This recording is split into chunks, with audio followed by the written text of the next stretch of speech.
Hello everyone, welcome back to our channel.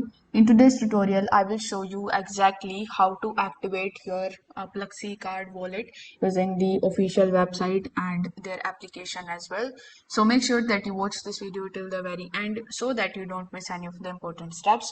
Also, before proceeding, make sure to check out the links of all the useful resources that are mentioned here in this video, linked down in the description box below. So without further delay, let's get started.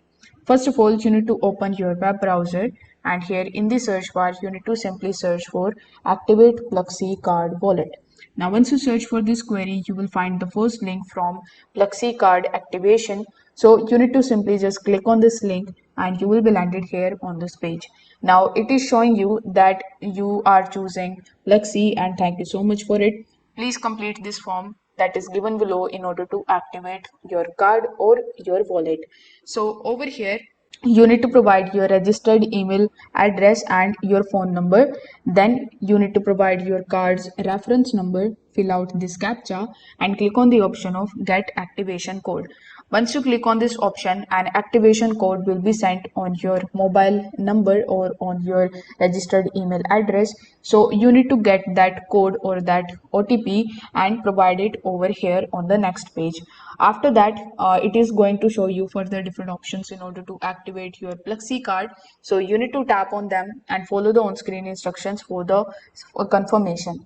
Once your card is activated and it is linked to your wallet, you will be able to immediately ready to use your wallet. So this is how you can activate your Pluxee card wallet in just a few minutes. If you want to do it in the application, you just have to download and install their application from Google Play Store or App Store. Then after installing, you need to just simply follow the same steps. You need to log in into your account, or on the home page itself, it is going to show you this same option which you need to just fill out the details and you need to proceed.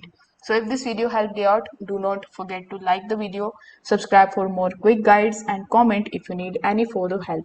Thanks for watching and I will see you in the next one.